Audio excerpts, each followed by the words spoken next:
Masalah bus karyawan PT KTI yang terlibat kecelakaan di Jalan Cokro Aminoto dibahas dalam rapat dengar pendapat atau RDP Komisi 2 DPRD Kota Probolinggo Kamis pagi 27 Januari 2022. Dalam RDP ini keluarga korban kecelakaan tersebut juga dihadirkan.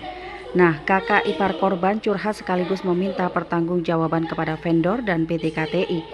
Sebab menurutnya vendor bus KTI yaitu PT SHC tidak beretikat baik dalam menyelesaikan kebutuhan keluarga korban. Yang menjadi korban dalam kecelakaan di Jalan Cokro Aminoto Sabtu 22 Januari 2022 lalu adalah Freddy Darmawan, 40 tahun, warga Kelurahan Kebonsari Wetan. Sepeda motornya dihantam bus karyawan PT KTI. Akibatnya Freddy mengalami patah tulang bahkan sampai harus diamputasi.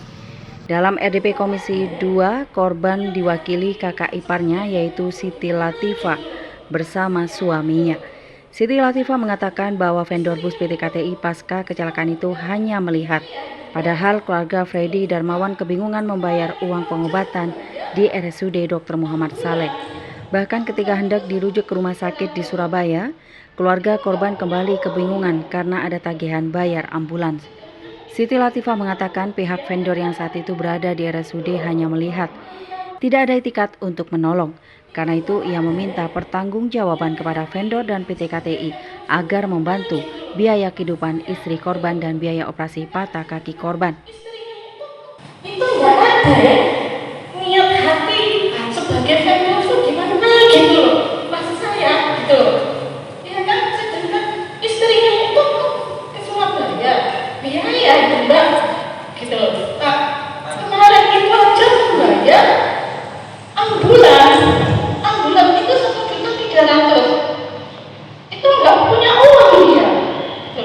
Nah, sedangkan istri ke sana untuk biaya sehari-hari dia itu loh, buat makan, buat beli anak, dia nggak punya uang. Citra dari pihak vendor bus KTI membantah tudingan pihaknya tidak bertanggung jawab. Menurut Citra, pihaknya sudah memberikan santunan kepada keluarga korban berupa uang tunai senilai 1 juta rupiah. Selain itu, Citra menyangkal tuduhan bahwa pihaknya hanya melihat saja pasca kecelakaan. Saya ke sana dulu, ya, saya tahu. Tapi jadinya jika saya tidak ada, tapi cuma diem aja. Saya bisa buat apa? Kan saya harus menunggu gimana tindakannya. Karena tidak ada kabar, juga saya belum tahu keluarga korbannya yang mana. Akhirnya saya pulang. Keesokannya, kalau nggak salah keesokan saya ke sana lagi. Ternyata si korban dirujuk ke Surabaya. Akhirnya suami ke sana sama Pak Saiful itu. Kita ke sana bukan maksud apa-apa. Kita memang mau menu sambal dulu. Ya. Jadi kalau perihal biaya gimana yang jenengan maksud, belum sampai ke sana ranahnya Pak. Jadi saya kan pengen tahu korbannya sudah baik-baik saja, sadar atau gimana. Nah kalau mau ngomong masalah biaya kan memang ya ada bantuan dari Jasara aja nih. Nah untuk yang sisa-sisanya gimana kan kita bisa ngomong Bu. Kita kan nggak diam saja. Hari ini pun sopir saya kirim ke Surabaya untuk jenguk korban. Itu pun kan etikat kita sudah baik. Kita nggak melepas loh Bu. Jadi beberapa harinya itu. Loh, kita kan sudah mengejar itu. Ya, jadi dari rumah sakit kita tanya, ternyata korbannya dibawa ke rumah sakit Surabaya. Jadi kan kita nggak tahu jam jenguknya di sana. Kalau malam kita kejar ke sana, apa boleh kita nemuin gitu loh. Jadi kita pagi ke sana. Kalau perihal yang lain-lain kan kita bisa bicarakan. Pak Heru juga kan tadi sudah bilang, kita nggak lepas tangan. Apa yang kita bisa bantu, insya Allah kita bantu. Tapi kalau masalah istri dimasukkan ke KTI, kan saya bukan karyawan KTI, nggak di luar ranah saya itu Bu. Kalau kita bantu moral, material, kita usahakan semaksimal mungkin kita bantu, kita omong baik-baik. Kan pasti ada musyawarah yang bisa mencapai titik mufakat, bukan begitu Bapak? Jadi dari kita pihak SAC, kita nggak lepas tangan kok. Kita dipanggil ke kantor polisi, kita datang. Kita dipanggil di rapat di mana, kita datang. Berita acara pun dikatain, kita datang. Jadi kita nggak mangkir, Bu. Sedangkan Anto, salah satu perwakilan manajemen PT KTI, menyatakan bahwa jika ada sebuah kecelakaan, tanggung jawab kepada korban ada pada pihak PT SHC sebagai vendor. Sebab PT KTI sudah berkontrak dengan vendor. Namun menurutnya PT KTI tidak menutup mata dan akan bertanggung jawab kepada korban. Sementara itu, Kasat Lantas Polres Probolinggo Kota AKP Roni Fasla menegaskan pihaknya telah membantu korban. Salah satunya dengan cara Traffic Accident Claim System. Ini merupakan sistem yang dibuat untuk menekan angka fatalitas korban kecelakaan dan memudahkan proses klaim asuransi korban kecelakaan. Selain soal kecelakaan yang terjadi, RDP Komisi 2 ini juga membahas izin trayek yang dimiliki vendor bus karyawan PT KTI. Dalam RDP, PT KTI memastikan vendor bus karyawan segera menyelesaikan izin trayek di dalam kota selama seminggu dan trayek di luar kota selama sebulan. Jika tetap tidak mengurus trayek hingga plat nomor berganti kuning, maka akan diputus kontrak. Ada 4 vendor bus karyawan PT KTI yang hadir dalam RDP. Masing-masing adalah PT SGM, PT SHC, PT Kapinis, dan PT PJAP. Pembahasan sempat memanas karena izin trayek tak segera diurus oleh PT SHC, PT SGM, dan PT Kapinis sejak berkontrak dengan PT KTI pada tahun 2008 lalu. Jadi hanya vendor PT PJAP atau Pranata yang izin trayeknya telah rampung. Atas fakta ini, Satlantas dan Dishub mengambil sikap tegas.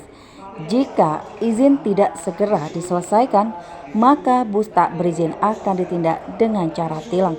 Citra dari PT SHC mengatakan bus yang dibeli dari Bali masih dilakukan pengurusan mutasi ke Kota Probolinggo.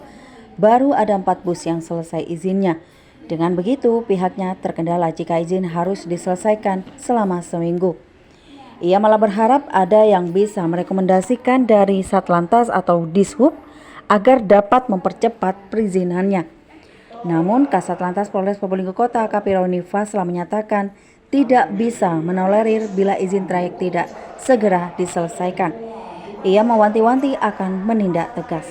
Sementara itu, Kepala Dishub Agus Effendi menyatakan komitmen untuk tetap sesuai dengan pembahasan hasil rapat dan berita acara yang ditandatangani bersama pada Selasa 25 Januari 2022. Isinya bahwa kendaraan penumpang harus berplat kuning, izin trayek di dalam kota dapat diselesaikan selama seminggu. Dalam RDP ini, Ketua Komisi 2 Sibro Malisi sempat menegaskan 2 pokok pembahasan. Pertama, memastikan tanggung jawab pada korban kecelakaan. Pihaknya meminta PT SHC membantu korban dengan Satlantas dan Dishub menjadi saksinya. Menurutnya, pihak keluarga meminta ada salah satu keluarga korban yang dapat bekerja di PT KTI di bagian manapun. Berikutnya, meminta santunan kepada PT SHC. Adapun pokok bahasan kedua menurut Sibro, memastikan bahwa seluruh vendor bus karyawan PT KTI memiliki izin. Lalu menurutnya, dari pembahasan ini disimpulkan bahwa vendor enggan mengurus izin. Padahal mengurus izin sebenarnya sangat mudah. Selanjutnya, kata Sibro, bila vendor tetap tidak mengurus izin, Komisi 2 akan melakukan inspeksi mendadak dan memberhentikan angkutan karyawan. Yang menjadi pokok bahasan pada RDP pagi hari ini.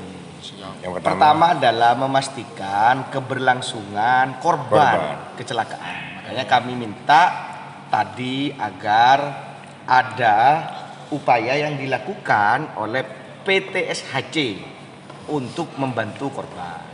Ya, karena itu prinsip harus dibantu. Dibantu itu nanti saya minta kepada Kasat Lantas, minta kepada Dinas Perhubungan untuk menjadi saksi atas kesepakatan itu. Kan ada 2 poin yang diminta oleh pihak keluarga.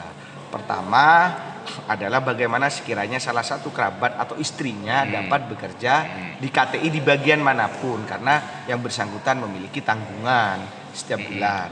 Kemudian ada uang santunan yang harus diberikan oleh PT SHC itu Pak. Dan angkanya belum ya? Angkanya belum, karena kecelakaan ini kan tidak menjadi keinginan semua orang. Yang kedua, pokok bahasannya itu adalah memastikan bahwa seluruh vendor istilahnya ya, seluruh pemegang jasa angkutan itu memiliki izin. Dari kesimpulan yang kami sampaikan, yang kami dapat tarik kesimpulan, sebenarnya vendor itu tidak berkeinginan mengurus izin. Ya. Itu prinsipnya. Karena setelah saya tanya kepada Dinas Perhubungan, sebenarnya sangat mudah. Pun juga pemahaman yang saya ketahui, perizinannya sangat mudah sepanjang memenuhi persyaratan khusus, persyaratan teknis yang dipenuhi 10 item tadi itu. Mulai dari berplat kuning, kemudian memiliki tempat parkir, memiliki bengkel, berdomisili di domisili pabrik dalam hal ini itu Kota tidak dipenuhi ya. Nah, kalau itu tidak dipenuhi sampai kapanpun tidak akan pernah terbit izinnya. Makanya butuh waktu 1 minggu. Berarti kurang lebih tanggal 3. Makanya kalau itu tanggal tidak 3 itu kami akan melakukan inspeksi mendadak. Kami akan berhentikan kalau memang nanti para bus angkutan yang melewati jalan di Kota Probolinggo belum memenuhi izin, dan kami akan pulangkan. Komitmen PT KTI gimana? Ya kan, KTI tadi sudah menyanggupi tidak akan memperpanjang manakala tidak memenuhi izin. Kita lihat, berarti kurang lebih 4 hari dari hari ini seluruh perusahaan atau seluruh vendor itu harus memenuhi ketentuannya. Memiliki izin ya, memiliki izin ya. Total berapa kendaraan? Usianya. Totalnya ada berapa kendaraan? 67 kendaraan. Total ya. Ya, yang memenuhi izin baru 17. 14 dan 3 dari PT SGM dan PT Pranata. Laporan Muhammad Angga, Tada Today TV.